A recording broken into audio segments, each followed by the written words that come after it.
ፊታችሁ ለተሸበሸበባችሁና ፊታችሁ ለተበላሸባችሁ ይሄንን ሳሙና ሰርታችሁ ተጠቀሙ። በእርግጠኝነት ትወዱታላችሁ። እንዲሁም ያንቺ ሳሙና ማግኘት አልቻልንም ብላችሁ ላማረራችሁ በሙሉ ይሄንን ሳሙና ለእናንተ መልስ ይሆናችኋል። ፊታችሁ ጥቁር ነጠብጣብ ካለበት፣ ማዲያት ካለበት፣ የተሸበሸበ ከሆነ ማስክ፣ በተለይ ማስክ ሰርታችሁ መጠቀም የማትችሉ ይሄንን ሳሙና ቢያንስ በወር አንዴ በዛ አርጋችሁ ሰርታችሁ መጠቀም ትችላላችሁ። ሁሌም በየቀኑ መታጠብ ትችላላችሁ በዚህ ሳሙና ማለት ነው። ማስክ መስራት ማትችሉ እና ትወዱታላችሁ። ሰላም ቤተሰብ እንዴት ናችሁ? ሰላም ናችሁ? እኔ በጣም ደህና ነኝ፣ እግዚአብሔር ይመስገን። በነገራችን ላይ ይሄንን ሳሙና ተሰርቆ ነው የተሰራው። የተሰረቀ ሳሙና ነው የሰራሁላችሁ። ምክንያቱም ይሄ ሳሙና የኔ ሳሙና አይደለም፣ በባሌ ሰርቄ ነው። እንዳትስቁ በዛውም። እና በመጀመሪያ የተጠቀምኩት እዚህ ጋር ተልባ 5 ማንኪያ የሚሆን ተልባ ተጠቅሜ ያለው የሾርባ ማንኪያ። እናንተ በዛ ማረግ ትችላላችሁ፣ ነገር ግን ይሄንን በቂ ነው። እንዲሁም ደግሞ ማሳነስም ትችላላችሁ። ዛሬ በጣም በዛ አርጌ ነው ሳሙና የሰራሁትና ነገሩ ያው ለሰው ስጦታ ልሰጥም ስላሰብኩ በዛ ነውና ተጠይቄ ስለሆነ በዛም ነው ስጦታ የሚሰጥ ሳሙና ነው። ግን በቃ በጣም ትወዱታላችሁ እናንተም። ተልባውን በዚህ መንገድ አጥቤዋለሁኝ። ተልባው መታጠብ አለበት። ተልባ በነገራችን ላይ ለፊታችን ጥራት ለፊታችንን ጽድት ነው የሚያደርግልን። በተለይ ፊታችሁ ከተሸበሸበባችሁ ከተበላሸባችሁ የተልባ ማስክ ሰርታችሁ መጠቀም ትችላላችሁ። ተልባ ፊትን ያጠራል፣ ፊትን ያጸዳል። እና ስለ ተልባ ደግሞ ብዙ ነገር ለማወቅ ደግሞ ሰርች አርጋችሁ ራሱ ማወቅ ትችላላችሁ። ብዙ ጥቅሞች አሉት። እዚህ ጋር ተልባውን ጄል እስከሚሆንልኝ ድረስ የተልባው ጄል እስከሚመጣልኝ ድረስ በሙቅ ውሃ ነበር የጨመርኩት፣ ጊዜን ሰዓቴን ለመጠቀም ማለት ነው። ከዛ በኋላ የሚጨምርባቸው ግብአቶች አሉ። በመጀመሪያው ደረጃ እዚህ ጋር ቡና ነው የተጠቀምኩት። ቡና ጃኮ ኮፊ ነው የተጠቀምኩት፣ ወይም ንስካፌ ማለት ነው። እናንተ ያበሻ ቡና ካለ ያበሻ ቡናው አፍልታችሁ መጠቀም ትችላላችሁ። አፍልታችሁ መጨመር ማለት ነው። ወይም ደግሞ ከተፈጨም በኋላ እንደዚህ መጨመር ይቻላል። ዞሮ ዞሮ መጨረሻ ስለምናጠላው ቡና ብዙ ጥቅሞች አሉት ለፊታችን። እንዲሁም ፊታችሁ ጥቁር ነጠብጣብ ካለባችሁ እና ፊትን የተደፈነ ቆዳን ይከፍታል እና ብዙ ጥቅሞች ስላሉት ቡና የሁል ጊዜ ግብአታችሁ ቢሆን የሁል ጊዜ ጥቅማችሁ ቢሆን። እንዲሁም ኢትዮጵያ ላላችሁ ናችሁ በጣም ብዙ ጊዜ ቪዲዮዬን 50% ኢትዮጵያ ያለ ሰው ነው የሚከታተለው፣ በዛም አይቆጥርም። እና ለምንድን ነው ግን ቪፒኤን ብታበሩና ብታዩልኝስ? የምሬ ነው እኮ የምር ቪዲዮዬ ብዙዎቻችሁ ኢትዮጵያ ያላችሁ ስለሆነ የምታዩልኝ ምንም ነገር ሳንቲም የሚባል ነገር አይቆጥርም። እኔ ከልጆች ጋር ሆኜ እየሰራው ማለት ነው። ለማንኛውም ምንም ችግር የለም። ዋናው እናንተ ተጠቃሚ ሆኑ። እዚህ ጋር ያኛው እየፈላልኝ የተጠቀምኩት የሩዝ ዱቄት ነው የተጠቀምኩት። እናንተ ኒሻ ካላችሁ ኒሻ መጠቀም ትችላላችሁ፣ ወይም ደግሞ ኦሊቬራ ካላችሁ ኦሊቬራ መጠቀም ትችላላችሁ፣ አለመጠቀምም ትችላላችሁ። ምንም ችግር የለውም። በአንዱ ግብአት ብቻ ራሱ መስራት ይቻላል። በነገራችን ላይ በቡና ከሆነ በቡና ብቻ መስራት ይቻላል፣ በተልባ ከሆነ በተልባ ብቻም መስራት ይቻላል። እኔ ግን ሳሙናው በዛ እንዲልልኝ ስለፈለግኩና ለሰውም ልሰጠው ስላሰብኩ በዛም ነው በዛ አርጌ ነው ሳሙናው የሰራሁትና እሱን እንትን ብያለሁ የተጠቀምኩት። እዚያ ጋር የሩዝ ዱቄት ተጠቅሜያለሁ ማለት ነው። ከዛ በኋላ እሱን እስከምሰራ ድረስ እዚህ ጋር ደርሶልኛል። በዚህ መንገድ አጥልየዋለሁ። ቶሎ ማጥለል አለባችሁ። እንትን ከተቀመጠ ጄሉ በጣም ጄል ይሆንና አልወጣም ይላችኋልና፣ ስለዚህ ሙቅ እየሆነ እንደዚህ ማጥለላችሁን እንዳትረሱ ማለት ነው። ቁጭም ካለ በነጠላ ማጥለል ትችላላችሁ። ነገር ግን ሙቅ ሲሆን ምንም ችግር የለውም፣ ወዲያውኑ ስለምንጠቀመው ማለት ነው። ከዛ በኋላ በዚህ መንገድ ጄላችንን እናወጣለን። ያወጣነውን ጄል ደግሞ ያኛው እንትን እንጨምርበታለን። ምንድነው የበቆሎ ዱቄት ካላችሁ እናንተ የበቆሎ ዱቄት መጨመር ትችላላችሁ። በዚህ አጋጣሚ የሩዝ ዱቄቱ የበጠበጥኩት የሩዝ ዱቄት እሱን እጨምርበታለሁ። እዚህ ጋር ጄሉን እንዳታወጡ፣ ጄሉን ነው የሚጠቅመን ማለት ነው። ተልባ ምንም ጊዜ ይሁን የተልባ ጄሉ ነው ጠቃሚያችን እና እሱን እንጨምረዋለሁ። በኋላ በመጀመሪያ እዚህ ጋር ማሳያችሁ እዚህ ጋር እንትን ላይፍ ቦይ ነው የተጠቀምኩት፣ ነግራችኋለሁ ቅድም። የተሰረቀ ሳሙና ነው እኔ የምጠቀመው፣ ኦሪጂናሉ ሳሙና ነው። የኔ ሳሙና ስለሌላችሁ እስቲ በላይፍ ቦይ ሰርቼ ላሳያችሁ ብዬ እዚህ ጋር ከፈቀፈቅኩ በኋላ ማለት ነው። ለካ ቪዲዮ አልቀረጽኩም ለእናንተ ለማሳየት ብዬ ነው። እንደገና ሁለተኛ ሳሙና የተጠቀምኩት ግን ሩቡ ነው የተጠቀምኩት። አንድ ሳሙና ከሩብ ተጠቅሜያለሁ።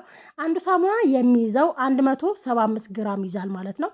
በአጠቃላይ 200 ግራም ሳሙና ተጠቅሜያለሁ። እዚህ ጋር የምትጠቀሙት ሳሙና በግራሙ ልክ እናንተ ለምሳሌ 75 ግራም ከሆነ አንዱ 75 ግራም ከሆነ 75 ግራም። አሁን እኔ ኦሪጂናሉ የምጠቀመው ያኛው 75 ግራም ነው የሚይዘው፣ ይሄኛው ግን 175 ግራም ነው የሚይዘው ማለት ነው። ላይፍ ቦዩ ያው ማንኛውም ሳሙና በክብደቱ ልክ ይለካል እና እዚህ ጋር አሁን ስፈቅፍቀው ራሱ በጣም በዛ ብሎልኝ ነው የወጣውና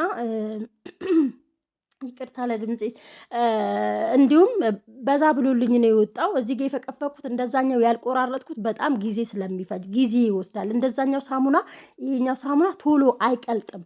ቶሎ ስለማይቀልጥ እናንተ እንደዚህ መፈቅፈቅ ትችላላችሁ። ከዛ በኋላ እዚህ ጋር እንዳሳያችሁ ቅድም እንትን ተናገሬ ነበር አልቀላቀልኩትም። እዚህ ጋር የበጠበጥኩት የሩዝ ዱቄትና ተልባውን እዚህ ጋር አንድ ላይ እንትን አልኩት አንድ ላይ ፈጨውት ማለት ነው።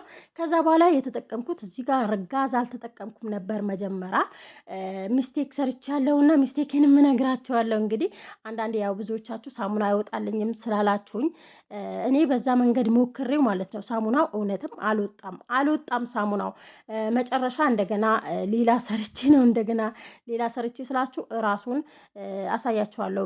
መጨረሻ አሳያችኋለሁ እና እንዴት እንደሆነብኝ እዚህ ጋር እኔ የተጠቀምኩት ምንድነው እሳት ላይ መጣድ ነበረብኝ። እሳት ላይ አልጣድኩትም።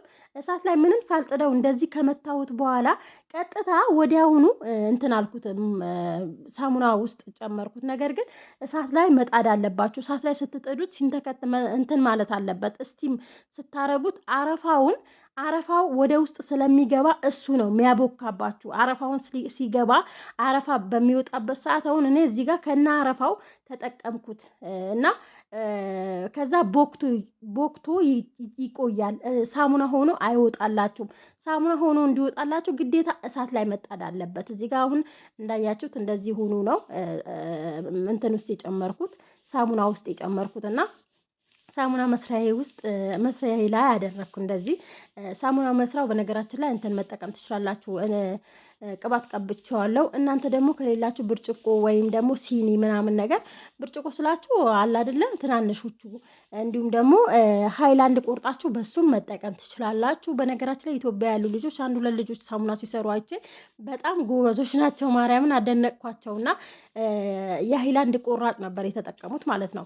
እዚህ ጋር እንደነገርኳችሁ ሚስቴክ ምንድነው የተጠቀምኩት እዚህ ጋር እሳት ላይ መጣድ ነበረብኝ። እሳት ላይ ሳልጥደው እንደዚህ ጨመርኩት እና ይሄንን በቃ ቦክቶ ነው የተቀመጠው። ቦክቶ ማለት ነው ምንም ሊደርቅልኝ ሊወጣልኝ አልቻለም። ለመጀመሪያ ጊዜ ሳሙና ሰርቼ እንደዛ ሲሆንብኝ እና በቃ የእናንተ ሀሳብ ራሱ ተረዳሁት። ብዙዎቻችሁ ሳሙናው አልወጣልኝም ቦክቶ ቀረ ያላችሁን በቃ ሚስቴካችሁ አሁን ልክ እኔ እንደሰራው እንደዚህ ስለሰራችሁት ነው። ነገር ግን አይደለም፣ ግዴታ እሳት ላይ ማድረግ አለባችሁ። በማግስቱ እንደዚህ ሲሆንብኝ ምክንያቱም እኔ ብዙ ሳሙና ተጠቅሜበታለሁ። 200 ግራም ሳሙና ነው። እንዲሁም ደግሞ እነዚህ ሁሉ ግብአት ተጠቅሜ እንዴት ነው ሳሙናው መክሰር ያለበት የለበትም እና እሳት ላይ ያደረኩት በድስት እሳት ላይ አድርጌ እሱን ቪዲዮ ባለመቅረጼ በጣም ይቆጨኛል። አልቀረጽኩትም፣ ግን ያው ስህተቴ እዚህ ጋር እየነገርኳችሁ ነው። እንደዚህ ከጨመርኩ በኋላ ስህተቴን እየነገርኳችሁ ነው ማለት ነው። እናንተ እንድታስተካክሉ እንደዚህ ሆኖ እንዳትጨምሩት እና እሳት ላይ ቢንተከተክ ስላችሁ የሆነ በቃ እሳት ላይ መሞቅ አለበት። ልክ እንደ ውሃ ነው መሆን ያለበት እና ወፈር ብሎ ከዛ እንደዚህ ካደረኩ በኋላ አልወጣ ስላለኝ እንደገና በአዲስ ውሃ ላይ እስቲም አደረኩትና ራሱ አረፋውን ደግሞ አውጥቼ ጣልኩት። አረፋውን ወደ ውስጥ ሲገባ ሳሙናው ሲደርቅላችሁ ሳሙናው ክስም ብሎ በቃ ምንም የለበትም አይኖርበትም ምንም ነገር ማለት ነው። አያችሁ እዚህ ጋር እንደገና አቅልጬ እንደገና በውሃ ውሃ ጨምሬበት እንደገና አረፋውን አውጥቼ ነው እንደዚህ የጨመርኩትና እንደዚህ ሆነልኝ ሳሙናው። እንዴት እንደሆነልኝ ሳሙናው እዩት፣ እንዴት አባቱ ራሱ እንደሚያምር እና ያለ መቅረጼ ቆሽቶኛል ከትላንት ወዲያ። በነገራችን ላይ ያው ከህፃናት ጋር ስለነበር በእርግጠኝነት ይገባችኋል ምን እንዳልኳችሁና በመጨረሻ እንደዚህ ሆነልኝ። እንዲሁም ደግሞ ብዙ ሳሙና ነው 15 ሳሙና የሚሆን ነው የወጣልኝ። 3 ሳሙና በሌላ በምንድነው በብርጭቆና በሲኒ ሰርቻለሁና እሱን አላስገባሁትምና ያው ረስቼው ነው። እርግጥ በቲክቶክ ላይ እንደውም አስገብቼዋለሁ አንዱን እና ለማንኛውም ይሄንን ይመስላል ሳሙናው። በስተመጨረሻ ለመድረቅ ደግሞ 8 ቀን ይፈጅበታል። ቶሎ አይደርቅም፣ ግን እየተጠቀማችሁ መድረቅ ይቻላል። እየገለባበጣችሁት እንትን ላይ ምንድነው ሙቀት በሌለበት ሰዓት ነፋስ ባለበት ቦታ አስቀምጣችሁ እያስቀመጣችሁ እየገለባበጣችሁት ይደርቃል። ይሄ እንዳወጣሁት በሁለተኛ ቀኑ ነው። እዩት፣ እንደዚህ አረፋ ይወጣዋል። ምንም ውሸት የሌለበት ምን የሌለበት ማለት ነው። ስለዚህ ዋናው ነገር አሰራራችን ነው። እናንተ አሁን ቅድም እኔ እንደሰራሁት ሚስቴክ ከሰራችሁ አሰራራችሁ ይበላሻልና፣ ለማንኛውም ለቻናሌ አዲስ የሆናችሁ ሰብስክራይብ አድርጉ። ሌላ የምሰራላችሁ ቪዲዮ ካለ ኮመንት አድርጉልኝ፣ እሰራላችኋለሁ።